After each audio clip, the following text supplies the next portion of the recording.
శుక్లాంబరధరం విష్ణుం శశివర్ణం చతుర్భుజం ప్రసన్నవదనం ధ్యాయేత్ సర్వవిఘ్నోపశాంతయేత్. గురుర్బ్రహ్మా గురుర్విష్ణుః గురుర్దేవో మహేశ్వరః గురుః సాక్షాత్ పరబ్రహ్మ తస్మై శ్రీగురవై నమః. వ్యాసాయ విష్ణురూపాయ వ్యాసరూపాయ విష్ణవే నమో వై బ్రహ్మనిధయే వాసిష్ఠాయ నమో నమః. కూజంతం రామ రామేతి మధురం మధురాక్షరం ఆరుహ్య కవితాశాఖాం వందే వాల్మీకికోకిలం. శ్రుతిస్మృతిపురాణానాం ఆలయం కరుణాలయం నమామి భగవత్పాదశంకరం లోకశంకరం. వాగర్ధావివ సంపృక్తౌ వాగర్ధప్రతిపత్తయే జగతః పితరౌ వందే పార్వతీపరమేశ్వరౌ. సూక్తిం సమగ్రయతున స్వయమేవ లక్ష్మీః శ్రీరంగరాజమహిషీమధురైః కటాక్షైః వైదగ్ధ్యవర్ణకుడకుంభనగౌరవైర్యాం కండూలకర్ణకుహరాः కవయోధయంతి.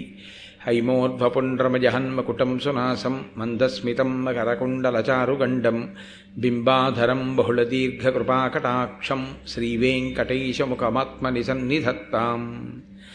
విమలపటీ కమలకుటీ పుస్తకరుద్రాక్షసస్తహస్తపుటీ కామాక్షీ పక్ష్మలాక్షీ కలితవిపంచీ విభాసి వైరించీ. మనోజవం మరుతతుల్యవేగం జితేంద్రియం బుద్ధిమతాం వరిష్టం వాతాత్మజం వనరయూధముఖ్యం శ్రీరామదూతం శిరసా నమామి. ఆపదామపహర్తారం దాతారం సర్వసంపదాం లోకాభిరామం శ్రీరామం భూయో భూయో నమామ్యహం. నారాయణం నమస్కృత్య నరం చైవ నరోత్తమం దేవీం సరస్వతీం వ్యాసం తతో జయముదీరయేత్. హరి ఓం. పరమేశ్వర స్వరూపైన సభకి నమస్కారం. ధనుర్వేదాన్ని పాండవులకి కౌరవులకి నేర్పడానికి ద్రోణాచార్యుల వారు కృపాచార్యుల వారు ఇద్దరు ఆచార్య స్థానంలో కూర్చుని ఉన్నారు.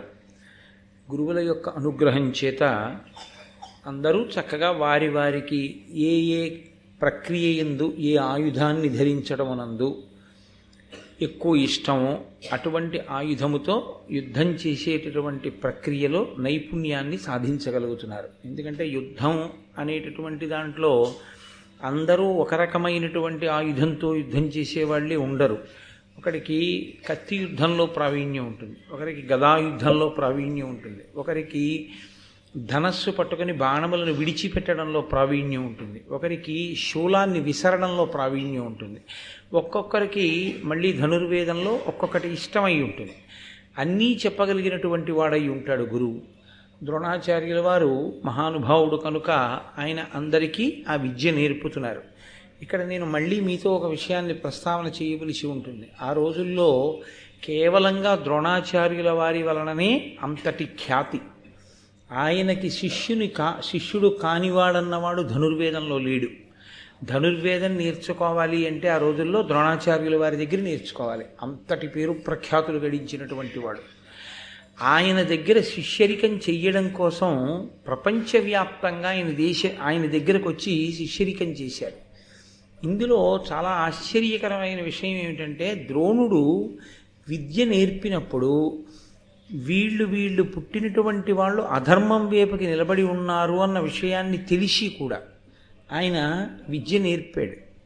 ఎందుచేత అంటే భీష్ముడు ఆయనకి పిల్లలను అప్పచెప్పినప్పుడు ఈ పిల్లలందరికీ మీరు పాఠం చెప్పండి అన్నారు. రెండు, ఆర్తితో వచ్చి తన పాదములను ఆశ్రయించినటువంటి వారందరికీ పాఠం చెప్పారు. కానీ బ్రహ్మజ్ఞానము, ఆధ్యాత్మిక బోధ, ధనుర్వేదము వీటి మధ్య కొన్ని భేదములు ఉంటాయి. ధనుర్వేదం అనేటటువంటిది సామాన్యమైన విషయం కాదు. మీతో నేను తరచుగా ప్రస్తావన చేస్తుంటాను. అవి మంత్రాధిష్టాన దేవతలు.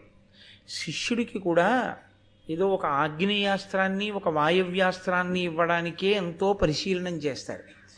అటువంటిది బ్రహ్మాస్త్రాన్ని చేతిలో పెట్టాలి అంటే ఎంతో ఆలోచన చేసి శిష్యుని యొక్క యోగ్యతాయోగ్యతలను విచారణ చేస్తే తప్ప ఇవ్వకూడదు. ఎందుకు ఇవ్వకూడదు అని మీరు నన్ను అడగచ్చు. ధనుర్వేదం ఇచ్చేటప్పుడు ఒక విషయాన్ని చాలా జాగ్రత్తగా గమనించి ఉండాలి. అది శరీర బలానికి సంబంధించింది కాదు, అది మంత్రబలానికి సంబంధించింది. తీసుకొచ్చి మీరు ఎవరి పడితే వాళ్ళ చేతిలో అన్ని అస్త్రములను పెట్టేశారనుకోండి, పెడితే రేపొద్దున్న వాడు ఉద్ధతితో ప్రవర్తించేటటువంటి లక్షణం ఉన్నవాడు, లోకాన్నంతటినీ వశం చేసుకుందామనే ప్రయత్నంలో ఉన్నవాడు, లేదా దుర్మార్గమైనటువంటి గుణములు కలిగినటువంటి వాడు, సహనము లేనివాడు, ఎదుటివారి మీద బాణప్రయోగం చేసేటప్పుడు తప్పు ఎంత చేశాడు అన్నది చూసి దానికి అనుగుణంగా మాత్రమే శిక్ష వేయగలిగినటువంటి సమతౌల్యమును పాటించగలిగిన నేర్పరితనము లోపల లేనివాడు, ఇటువంటి వాడికి పట్టుకెళ్ళి మీరు ఎటువంటి అస్త్రం పడితే అటువంటి అస్త్రాన్ని ఉపదేశం చేసేసారనుకోండి, చాలా ప్రమాదం వస్తుంది లోకంలో.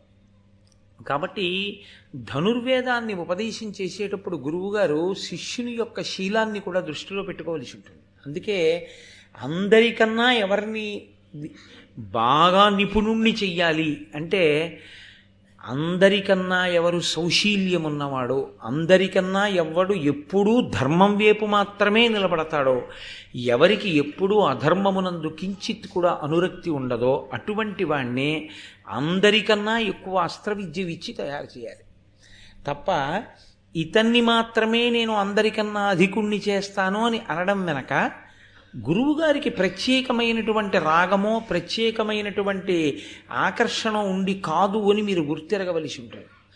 ద్రోణాచార్యుల వారికి అర్జునుడంటే చాలా అభిమానం అండి, అందుకని అర్జునుణ్ణి నిన్ను ప్రపంచంలో నీతో సమానమైన విలుకాడు లేనటువంటి స్థితి నీకు కల్పిస్తానని అన్నాడు అని ఆ వాక్యానికి అర్థం కేవలం అంతేగా చెప్పకూడదు.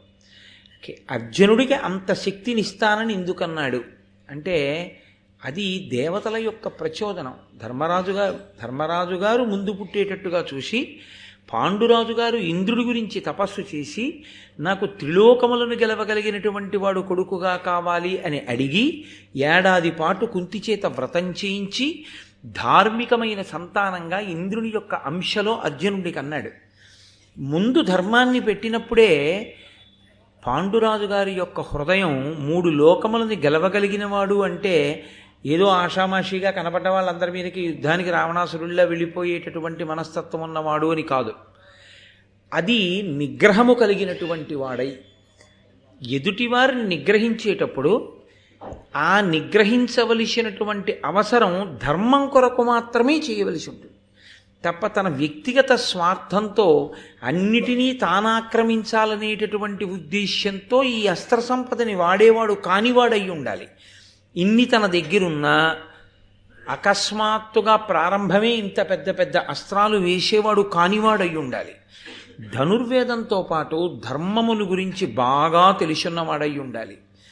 ఆ ధర్మమును తెలుసుకున్న దాన్ని లోకమునందు స్థాపించడానికి వీలైనటువంటి పరిపాలన చెయ్యడానికి కావలసిన యోగ్యత లేనివాడికి ఇంత శక్తిని పట్టుకెళ్ళి అప్పచెప్తే వాడు రేపు పొద్దున పరిపాలకుడుగా కూర్చొని వాడికి అనవసరం అవన్నీ. కాబట్టి చాలా దూరం ఆలోచించి యోగ్యతాయోగ్యతలను విచారణ చేసి ఇవ్వవలసి ఉంటుంది. అర్జునుడికి ఇచ్చాడు. ఆయన అర్జునుడు ఎప్పుడైనా రాజు అయ్యాడా? నా చేతిలో ఇంత విలువిద్య ఉంది అని అన్నగారినే చంపేసి తాను రాజ్యాన్ని ఆక్రమించాడా? ఎన్నడూ అర్జునుడికి అసలు మనసులో అటువంటి సంకల్పం ఎన్నడూ కలగదు. ఆయన ఎప్పుడు మాట్లాడినా ధర్మరాజు గారిని నేను సింహాసనం మీద కూర్చోబెడతానంటాడు. ధర్మానికి పట్టం కట్టేటటువంటి స్వరూపం ఉన్నవాడు, ఇంత శక్తి ఉండి ధార్మికుడైన వాడు చెప్పినటువంటి మాటని వినగలిగినటువంటి వాడు. ఇది మీరు మహాభారతంలో ద్రోణాచార్యుల వారు పైకి కనపడకుండా పోషించినటువంటి ఒక అద్భుతమైన పాత్ర. ద్రోణాచార్యుల వారు కానీ ఎక్కడైనా పొరపాటు చేసి ఉంటే యోగ్యతాయోగ్యతలను విచారణ చెయ్యకుండా అస్త్ర సంపదని వ్యక్తిగత రాగద్వేషములను అనుసరించి ఇచ్చి ఉంటే మహాభారతము యొక్క స్వరూపమే వేరుగా ఉంది. ఎందుచేత అంటే అప్పుడు ఆ వ్యక్తిని నిగ్రహించడం చాలా కష్టం. అంత ధనుర్వేదం ఆయన చేతిలోకి వెళ్ళిపోయిన తర్వాత అతన్ని ఓడించడం, అతన్ని నిలబెట్టడం ఎవరికి సాధ్యం కాదు.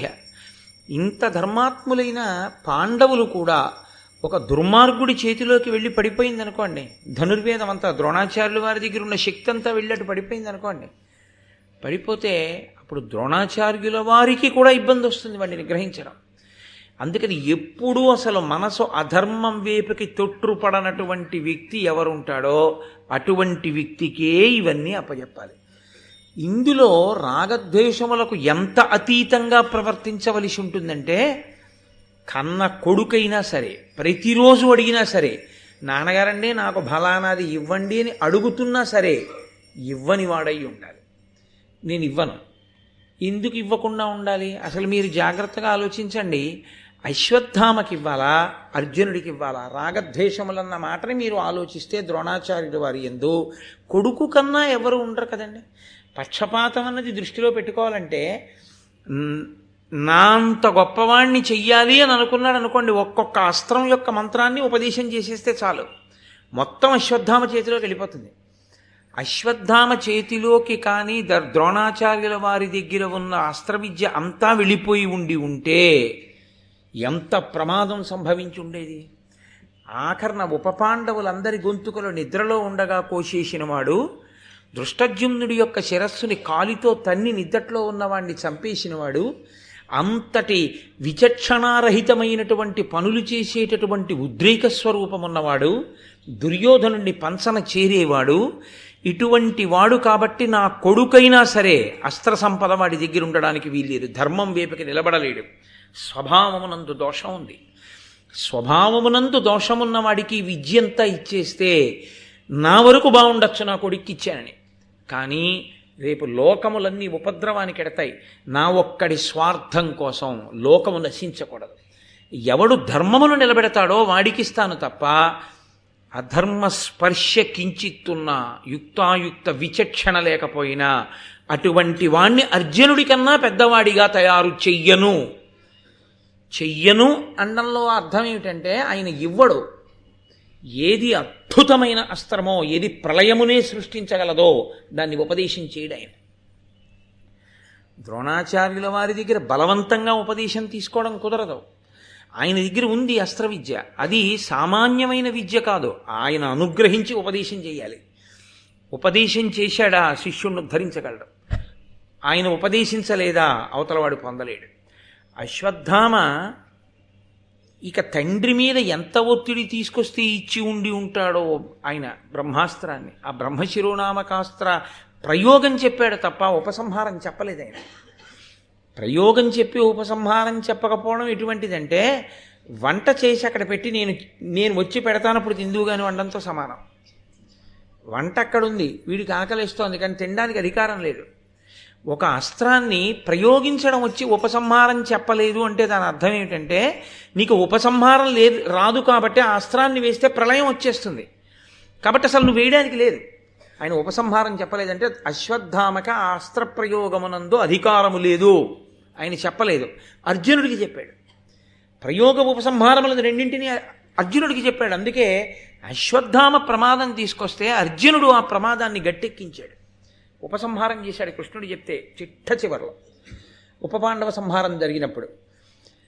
కాబట్టి ద్రోణాచార్యుల వారి యొక్క శీలాన్ని, ద్రోణాచార్యుల వారి యొక్క స్వభావాన్ని అంచనా వెయ్యకుండా మాట్లాడకూడదు.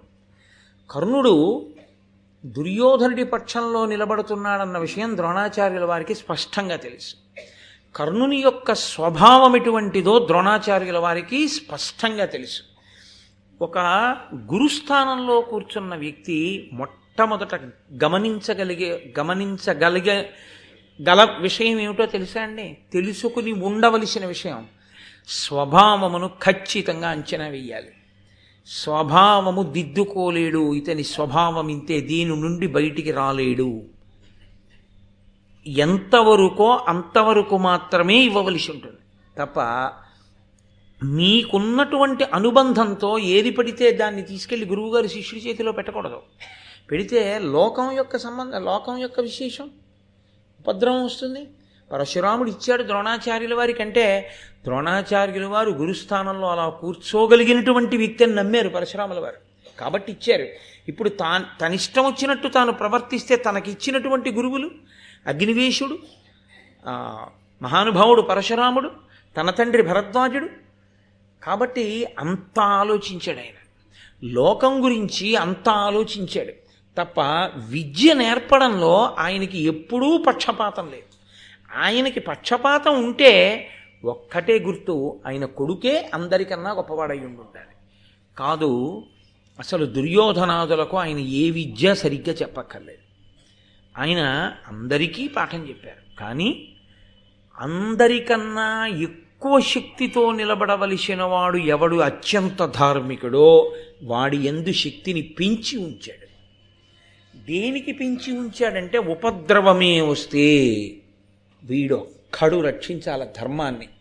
కాబట్టి అతనికి ఎక్కువ బోధ చేశాడు తప్పించి అందరినీ కూర్చోపెట్టి పాఠం చెప్పేటప్పుడు పక్షపాతము ప్రారంభము ద్రోణుడిది అని అనడానికి వీల్లేదు. ఒక శిష్యుడు అర్జునుడు ఎంత ధార్మికంగా ఉంటాడో అంత ధార్మికంగా ఉండి కనపడితే ద్రోణుడు అర్జునుడితో సమానంగా ఆ వ్యక్తికి కూడా ఇచ్చి ఉండేవాడు. మీరు ఆలోచించండి, కొంచెం జాగ్రత్తగా ఆలోచిస్తే దుర్యోధనుడి తమ్ముళ్ళకి ఎక్కువ అస్త్ర సంపదని కట్టపెట్టాడు అనుకోండి ద్రోణాచార్యుల వారు, ఆయన చాలా లబ్ధి పొందుతాడు. ఎందుకో తెలుసా అండి?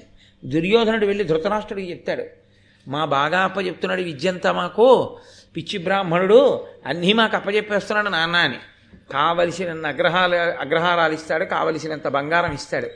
ఆశపడి చెప్పాడా ద్రోణాచార్యుల వారు? చెప్పలేదు. అర్జునుడికి నేర్పాడు. తండ్రి బతికున్నాడా? తల్లి విధవరాలు. ఆ పినతల్లి బతికుందా మాద్రి? లేదు. ఏమిటి తనకి కలిసి వచ్చేది? గురువు తనకేం కలిసి వస్తుందని ఆలోచించిన వాడు గురువు కాడు.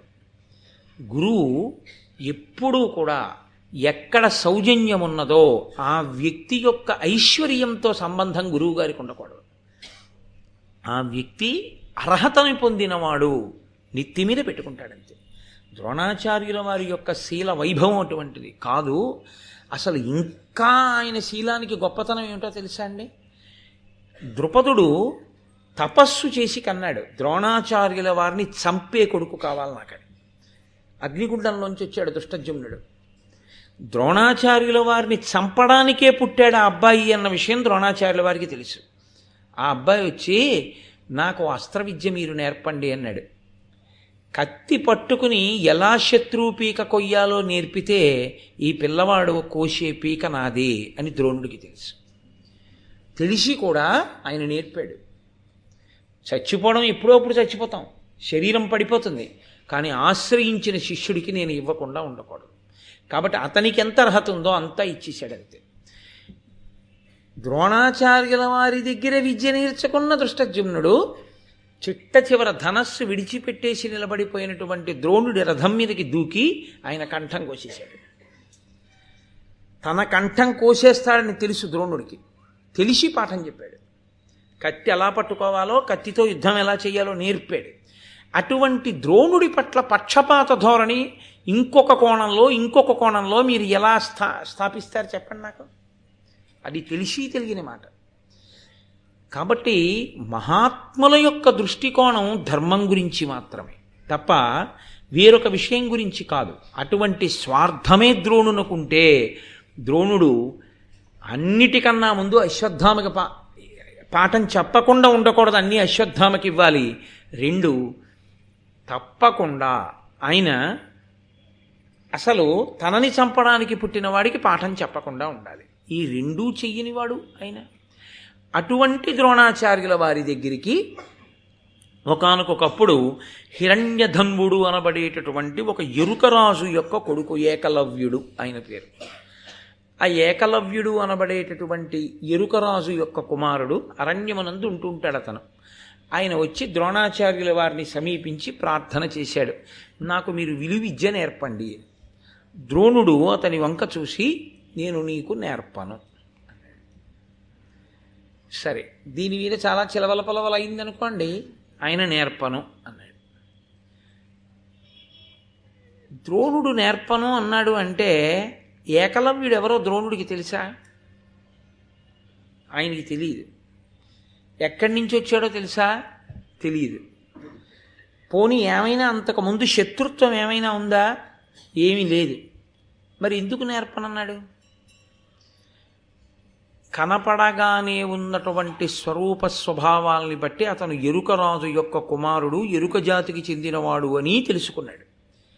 తెలిసి అతనికి చెప్పిన కారణం మాత్రం నీకు అనవసరం, ఎరుక జాతిలో జన్మించిన వాడివి, నేను నేర్పను అని చెప్పాడు. అంతవరకే చెప్పాడు, అంతకు మించి చెప్పలేదు. ఇక వెళ్ళిపోయాడు ఏకలవ్యుడు. కానీ ఆయన సాధన గొప్పది, చాలా గొప్ప సాధన. మహాభారతంలో అనితర సాధ్యమైనటువంటి విషయాన్ని సాధించాడు ఏకలవ్యుడు.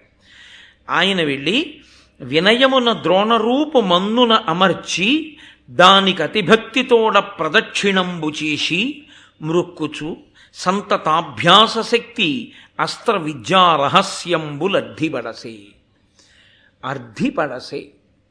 ఆయన మట్టితో ద్రోణాచార్యుల వారి యొక్క విగ్రహాన్ని ఒకటి తయారు చేశాడు.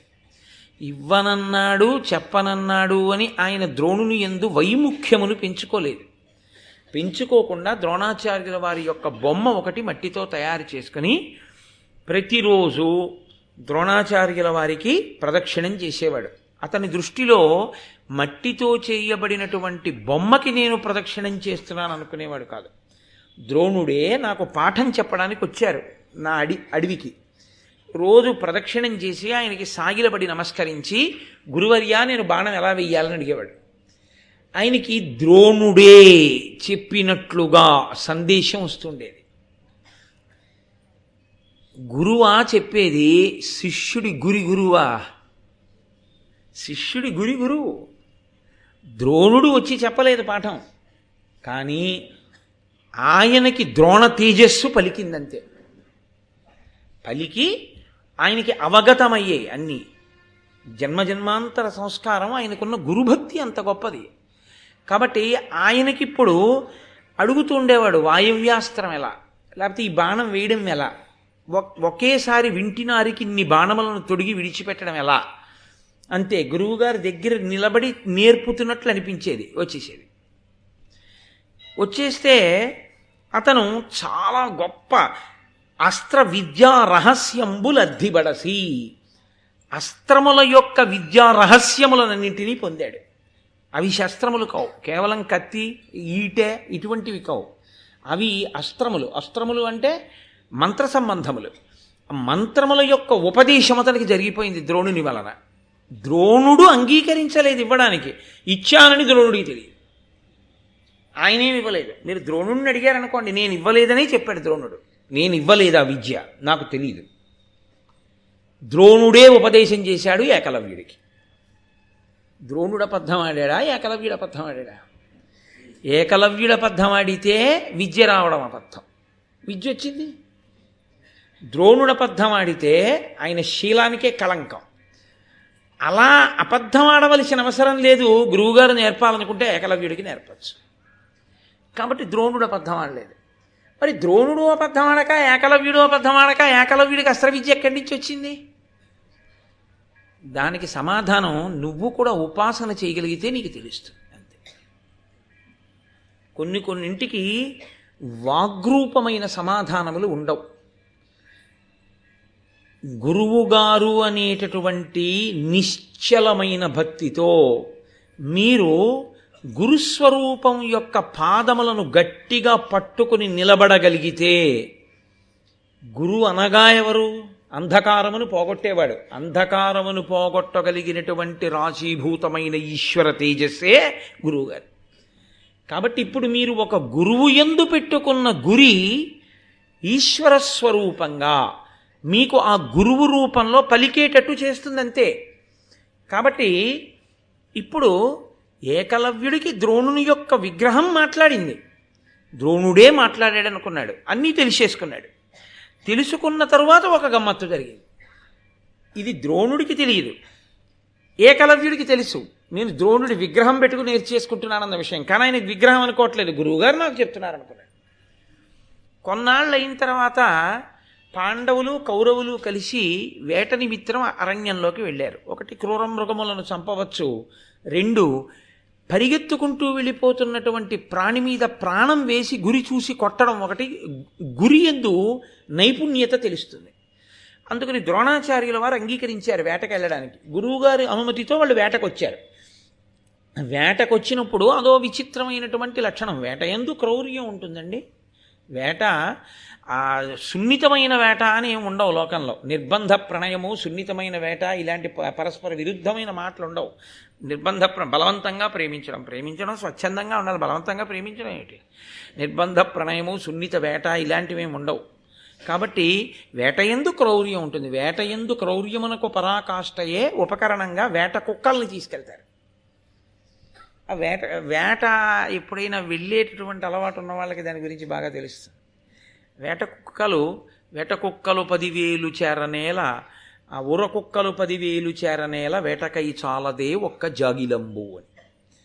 దానికి ఒక లక్షణం ఉంటుంది. అది ఏం చేస్తుందంటే, దేన్ని ఉస్కో అని చూపిస్తాడో వీరుడు వేటాడమని, దాన్ని అసలు వేట కుక్క చంపేస్తుంది. ఎందుకో తెలుసండి, అది పులి మీద కూడా పెడుతుంది. దానికి ఉన్న లక్షణం ఏంటంటే, నీటి మడుగులో కానీ లేకపోతే తానే విసర్జించిన మూత్రంలో కానీ ఆ మట్టిలో బాగా కుచ్చుతో ఉన్న తోక తిప్పుకుంటుంది. ఇలాగా తిప్పుకుని ఇప్పుడు ఈ తడి మట్టితో ఉన్న తోకతో ఎగిరి దాని కళ్ళ మీద కొడుతుంది. ఒకటి కళ్ళ మీద కొట్టేటప్పటికి అది ఎంత గొప్ప, ఎంత పరాక్రమం ఉన్న ప్రాణైనా కళ్ళ మీదకి ఇసుకతో ఉన్నది తగిలిందనుకోండి, తడిబట్ట మట్టిలో ముంచి కొట్టారనుకోండి, మామూలు తడిబట్ట తగలడం వేరు, మట్టితో ఉన్న బట్ట తగిలితే కళ్ళల్లో ఆ ఇసుక రేణువులు పడి ఇలా అంటారు. ఇలా అనే లోపల ఒకటి కళ్ళ మీద కొడితే 4 పక్క నుంచి పీకేస్తాయి కండలు. అది వేట కుక్కల లక్షణం. కాబట్టి వేట కుక్కలోని ప్రత్యేకం తీసుకొస్తారు వాటిని. అవి రక్షణగా ఉంటాయి. ఎందుకంటే తానొక్కడే కాదు, అది అలాగే దూకుతుంది క్రూరమృగం. అప్పుడు ఇవి వెళ్ళి రక్షిస్తుంటాయి రాజుతో పాటు. దానికి ఇప్పుడు లేవు, డాగ్ స్క్వాడ్స్ అని వస్తుంటాయి కదా రక్షకభటుల దగ్గర. అప్పుడే ఉందన్నమాట రాజుల దగ్గర ఈ రకమైన తర్ఫీదు. అందుకని వేట కుక్కలు కూడా వెళ్ళాయి. ఇందులో ఒక వేట కుక్క ఏదో అటు ఇటు గింజుకోవడంలో దాన్ని కట్టినటువంటి ఆ పాశం ఊడిపోయి పారిపోయింది అడవిలోకి. పారిపోయి దాన్ని తీసుకురావాలి కాబట్టి ఒక భటుడు లోపలికి వెళ్ళాడు. అది తిన్నగా పరిగెడుతూ కుక్కకు ఒక విచిత్రమైన లక్షణం ఒకటి ఉంటుంది. తాను రోజు చూసేటటువంటి రూపం కన్నా భిన్నంగా కనపడితే అది అంగీకరించదు. అది ఎక్కడో ఓ చిన్న పాక దగ్గర పడుకుంటుంది. ఎదురుగుండా పెద్ద మేడలో ఆయన శీతాకాలం మార్నింగ్ వాక్కి స్వెటర్ వేసుకుని మంకీ క్యాప్ వేసేసుకుని బయటకు వచ్చాడు అనుకోండి, అది ఏమనుకుంటుందంటే ఈ పాకలో ఉన్నదాన్ని ఎత్తుకుపోవడానికి వచ్చింది దొంగ అనుకుంటుంది. ఎదురింటి మేడ యజమాని అయినా అనుకోదు. ఇంకొక స్వెటరు మంకీ క్యాప్ వేసుకున్నాడు కాబట్టి అన్నీ కలిగి పడతాయి. అందుకే శీతాకాల ప్రారంభమునందు మార్నింగ్ వాక్ వెళ్ళేటప్పుడు దుస్తులు మార్చినప్పుడు కర్ర చేత్తో పట్టుకోకుండా మార్నింగ్ వాక్ వెళ్ళకూడదు. కుక్కకి ఇంకా శీతాకాలం వచ్చింది వీళ్ళందరూ డ్రెస్ కోడ్ మారుస్తారని తెలియదుగా, వెంట పడుతుంది. కాబట్టి అది పరిగెత్తి అడవిలో వెడుతూ ఏకలవ్యుణ్ణి చూసి ఆయన ఒంటి నిండా మట్టి పట్టి ఒక ఎరుకవాడు ఎలా ఉంటాడో అటువంటి వేషధారణలో ఉన్నాడు. ఉండి ఆయన బాణప్రయోగాన్ని సాధన చేస్తున్నాడు. అది అతన్ని చూసి మురిగింది. అసలు కుక్కలకి అధినాయకత్వం ఎవరిది అంటే కాలభైరవుడు. ఆయనే కదండి పూజనీయుడు. ఆ కాలభైరవుడికి పేరు ఎందుకు వచ్చిందో తెలుసా? ఆయన కాల శబ్దం పక్కన పెట్టండి కాసేపు. భైరవుడు అని ఎందుకంటారంటే కుక్కని రవ అంటే శబ్దం, భై అంటే ఆ శబ్దం, అది మనం భౌ అంటుంటాం, అది భై అని అరుస్తుంది కాబట్టి భై రవ, భై అనేటటువంటి శబ్దం చేస్తుంది కాబట్టి ఆ ప్రాణికి భైరవ కుక్క అని పేరు. కాబట్టి అది ఇప్పుడు భై అనేటప్పుడు నోరు తెరుచుకుంటుంది కదా. ఆయనకి ఎంత కోపం వచ్చిందంటే నన్ను చూసి కుక్క మొరగడమా అని ఉత్తర క్షణంలో దాని నోట్లోకి 7 బాణాలు కొట్టాడు. ఎలా కొట్టాడంటే ఇలా వెళ్ళి గుచ్చుకోలేదు, ఇలా వెళ్ళి ఇలా వచ్చి ఇలా. ఆ కుక్క దవడలిహ మూసుకోవడానికి వీల్లేదు కాబట్టి అది ఉండిపోయింది. కాబట్టి ఇంకోసారి అది మూసి తెరిస్తే కానీ భై అనలేదు కదండి. నన్ను చూసి భై అంటావా అని కొట్టాడు. 7 బాణములు వేశాడు. అర్జునుడు 5 వేస్తాడు. అర్జునుడు నోరు తెరిచిన ప్రాణి తెరవకుండా కొట్టాలంటే 5 వేయగలడు. ఆయన 7 వేశాడు. 7 వేస్తే ఆ కుక్క పారిపోయి వచ్చేసింది భయపడి.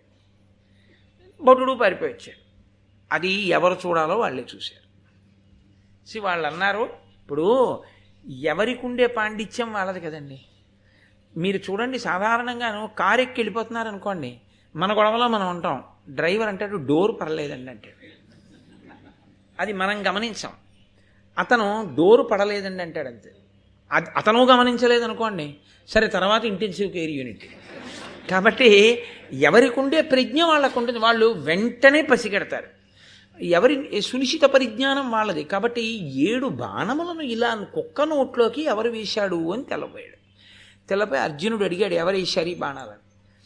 ఈ ఏకలవ్యుడని ఎవరో ఒక ఎరుకల వాడు ఉన్నాడండి, బాణ సాధన చేస్తున్నాడు. కుక్కొక్క మాట భై అంది, 7 బాణములు కొట్టాడు నోట్లోను. నేను కూడా అడిలిపోయి పారిపోయిచ్చాను. అర్జునుడు చింతాక్రాంతుడైపోయాడు.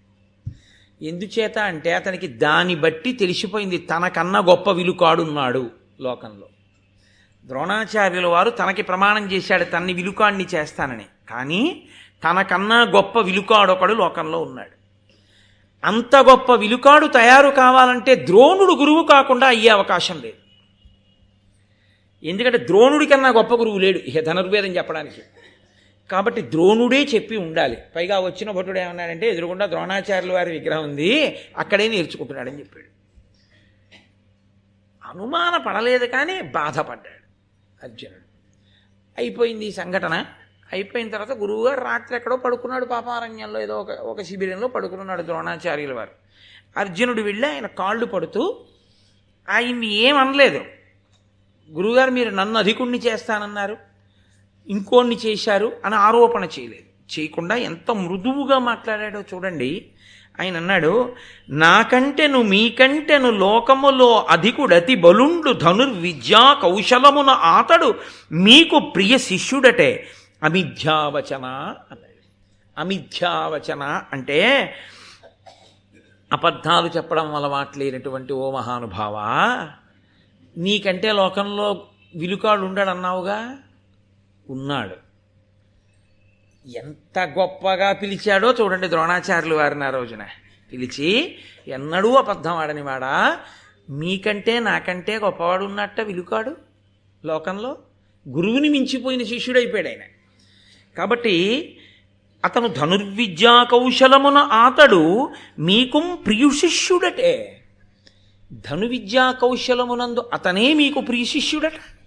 లేకపోతే నాకన్నా కూడా గొప్పవాడయ్యాడంటే మీరు ప్రీతితో అంత నేర్పకపోతే అతనికి ఎలా వస్తుంది? ఇప్పుడు ద్రోణుడు పడుకున్నవాడు ఉలిక్కిపడి లేచాడు. లేచి ఆయన అన్నాడు, నేను నేర్పానా? ఏకలవ్యుడా?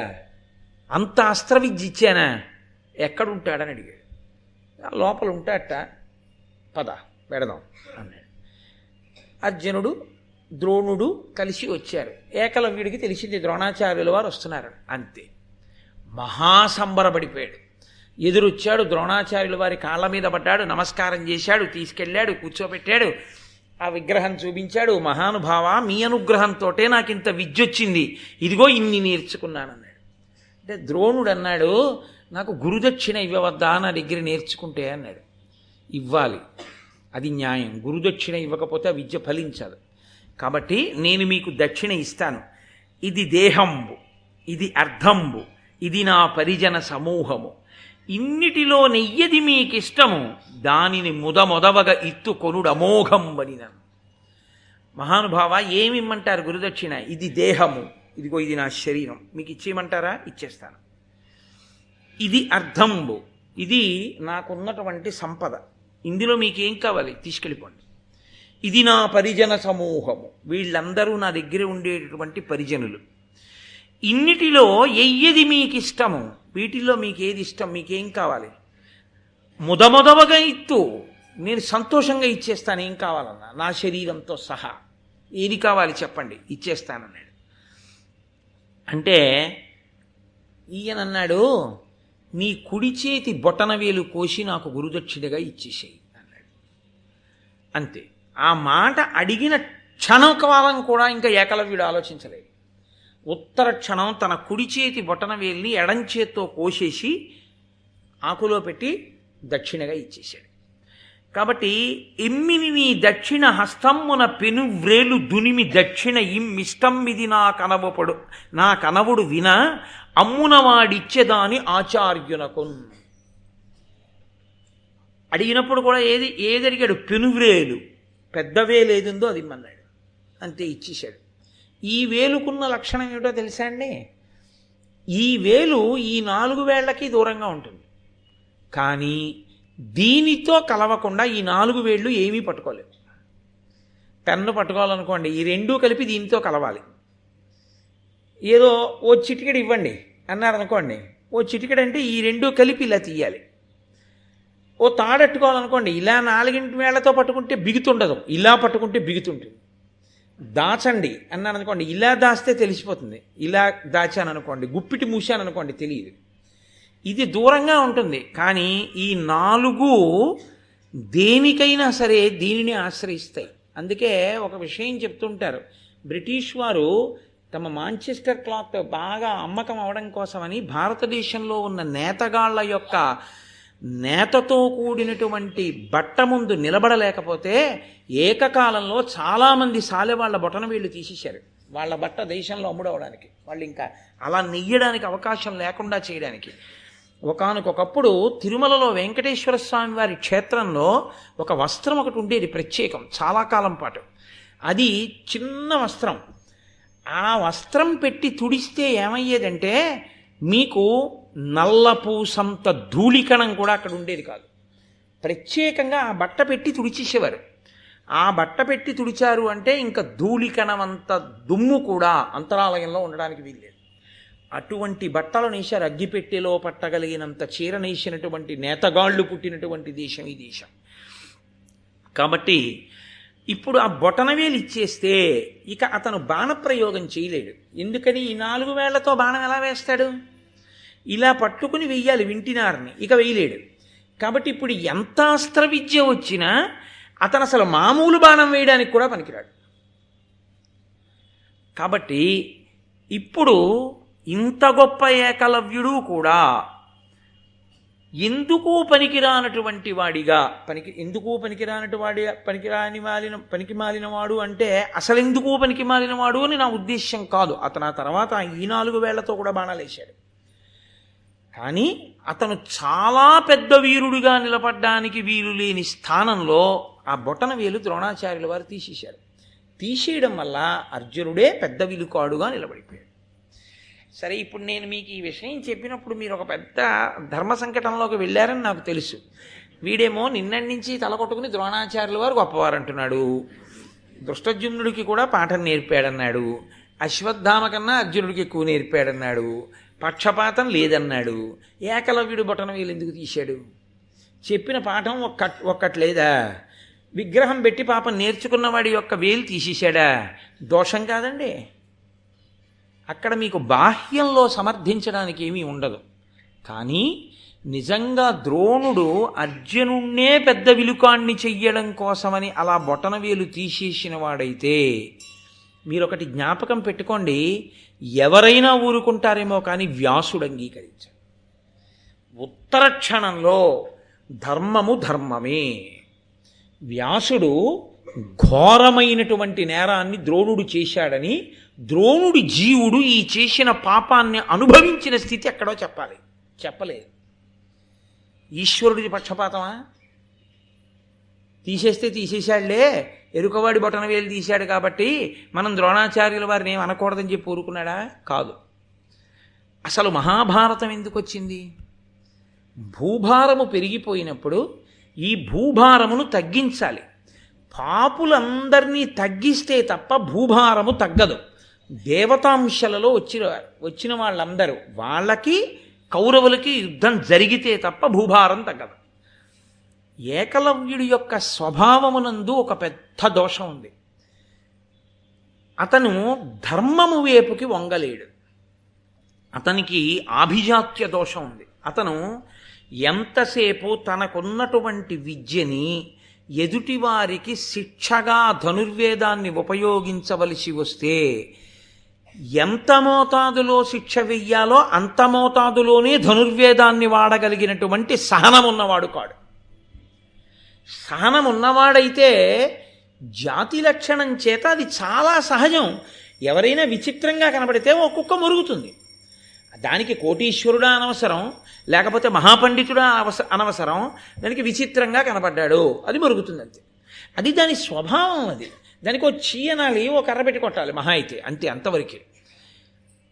కుక్క భై అంటే 7 బాణములు దాని నోట్లో నిలువుగాను అడ్డంగాను కొట్టేశాడు అంటే అతనికున్న విలువిద్య ప్రకాశిస్తే లోకమునకు ఎంత ఉపద్రవమో అతను వెళ్ళి దుర్యోధనుడి పక్షమే చేరుతాడు ఖచ్చితంగా, అందులో సందేహం లేదు.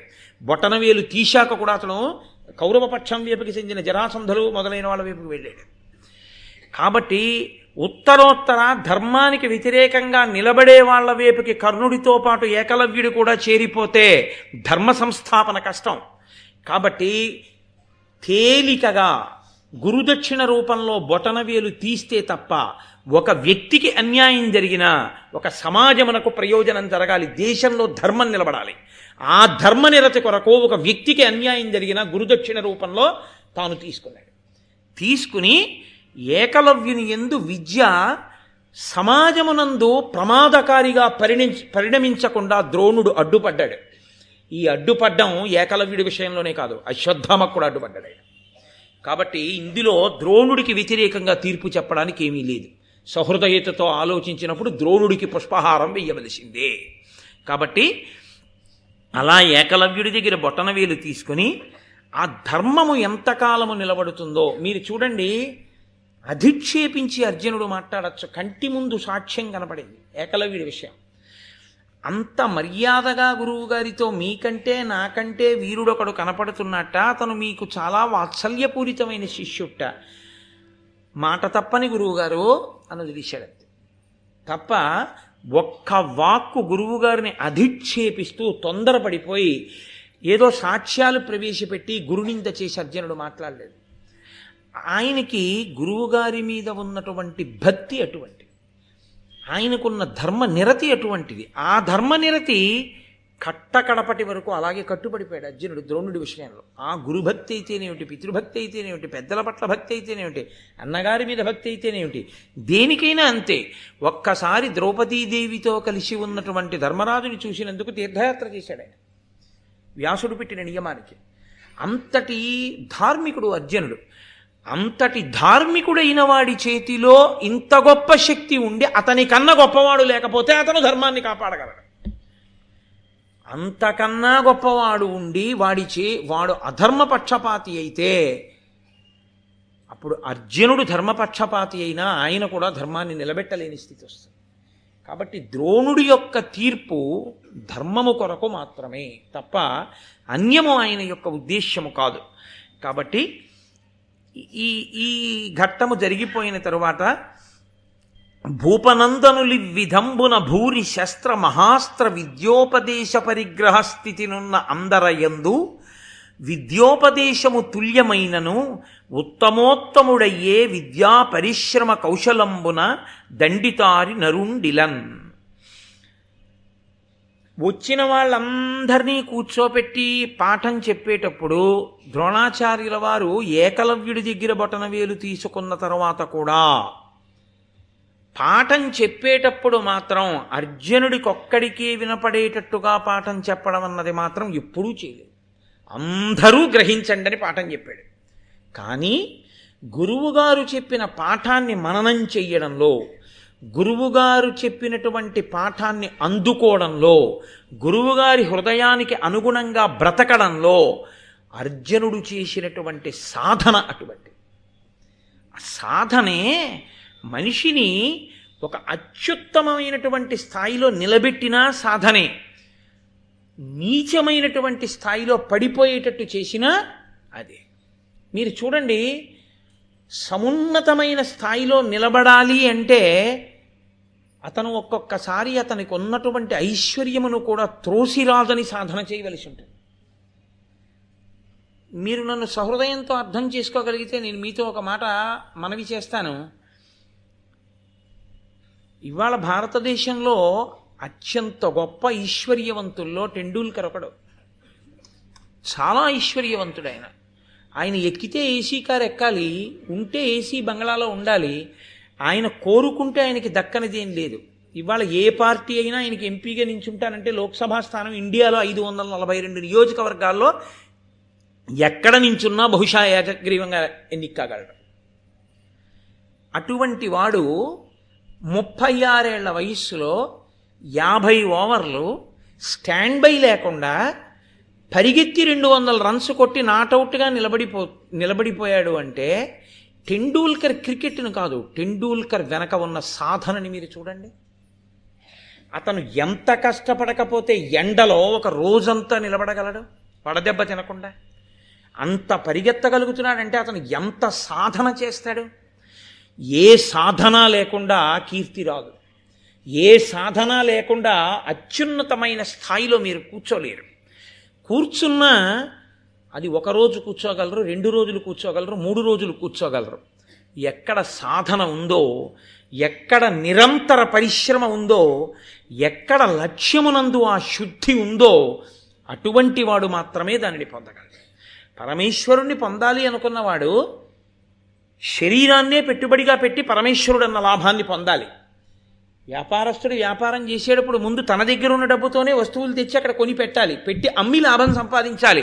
నువ్వు ఈశ్వరుణ్ణి చేరాలనుకున్నా, ఇంకొకటి పొందాలనుకున్నా ముందు పెట్టుబడి పెట్టవలసిన శరీరాన్ని. నువ్వు 4ంటికి లేవలేవు, నువ్వు కొంతసేపు వేసుకున్న ఒకే ఆసనంలో నువ్వు అలా కూర్చుని ఉండలేవు, నువ్వు సాధన చేయలేవు, నువ్వు కొంతసేపు వెన్నుపాముని నిటారుగా పెట్టి జపం చేయలేవు, సంధ్యావందనం చెయ్యవు, నీకొక్క శ్లోకం రాదు, నువ్వు ఒక్క పుస్తకం మంచిది కొనుక్కోవు, ఒక్క పుస్తకం చదవవు, 4 మంచి మాటలు చెప్పవు, ఆదర్శవంతంగా బతకవు, త్యాగం చెయ్యవు, నీకున్న దాంట్లో చటుక్కున పరుసు తీసి ఆర్తితో ఉన్నాడు అని ఒకడికి ఇవ్వలేవు గుప్తంగా. దేని చేత ఈశ్వరుడు నిన్ను సమున్నతమైన స్థాయిలో కూర్చోబెట్టాలి? దేని విషయంలో సాధన ఉంది? నిద్రపోవడంలో ఉందా, నిద్ర లేవడంలో ఉందా? ఇన్ని గంటలకు పడుకుంటానని పడుకోగలవా? ఇన్ని గంటలకి నా జీవితంలో ప్రతిరోజు లేస్తానని లేవగలవా? రోజు ఇంత జపం చేస్తానని చెయ్యగలవా? నేను ఈ విషయాలు ఎప్పుడూ ధారణలో ఉంచుకుని నేను ఎప్పుడూ ఇలా ధర్మపక్షపాతినై ఉంటానని నిలబడగలవా? ఏదో ఒక లక్ష్యంలో శుద్ధి సాధన ఏవి? అసలు లక్ష్యము లేదు, లక్ష్యము కొరకు సాధన లేదు. ఈ 2 లేకుండా ఎలా నువ్వు సమున్నత స్థానంలో నించుంటావు? మేడ ఉంది, మేడ పైభాగం ఉంది, దానికో పైకెక్కడానికి నిచ్చెనుంది. నువ్వు నిలబడతావు తప్ప నిచ్చెనెక్కవు. నీకు ఈ కాలు తీసి నిచ్చెన మీద వేసి 2 చేతులతో నిచ్చెన పట్టుకుని ఓ కాలు ఆ కర్ర మీద పెట్టినప్పుడు నెప్పెడుతున్నా 2వ కాలు ఎత్తి మళ్ళీ ఇంకో మెట్టు మీద వేసి ఈ కాలు పైకెత్తి 3వ మెట్టు మీద వేసి కిందకి చూస్తే కళ్ళు తిరుగుతాయేమో అని చూడకుండా జాగ్రత్తగా ఊంచుకుని మెట్లెక్కుతూ మేడపై భాగాన్ని చేరుకోవడం అనే సాధన చేస్తే ఆ పైన నిలబడి నువ్వు సమస్తాన్ని చూసి సంతోషంగా ఉండొచ్చు. నిచ్చెన అక్కడుంది, పైన మేడుంది, నువ్వు మాత్రం ఒక్క మెట్టెక్కడానికి కాలు తీయవు. నువ్వు ఎలా చేరుతావు పై భాగానికి? సాధన ఎక్కడుందో అక్కడ గురువు సంతోషించి తీరుతాడు. ఎవరి కోసం సంతోషిస్తాడు గురువు? ఏది సాధన? నేను ఈ సాధన చేశానని ఏం చెప్తావు?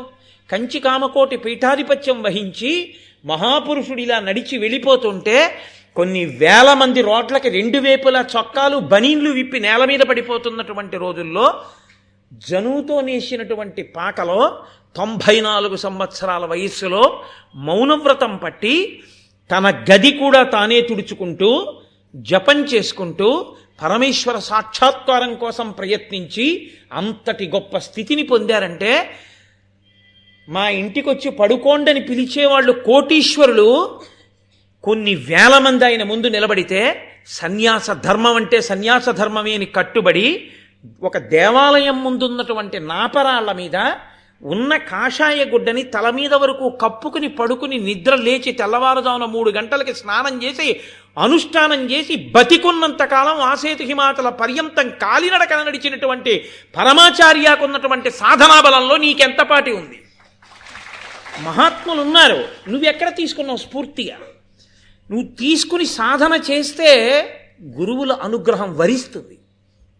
గురువుని ఈశ్వరుడు పంపుతాడు, అది అర్హము.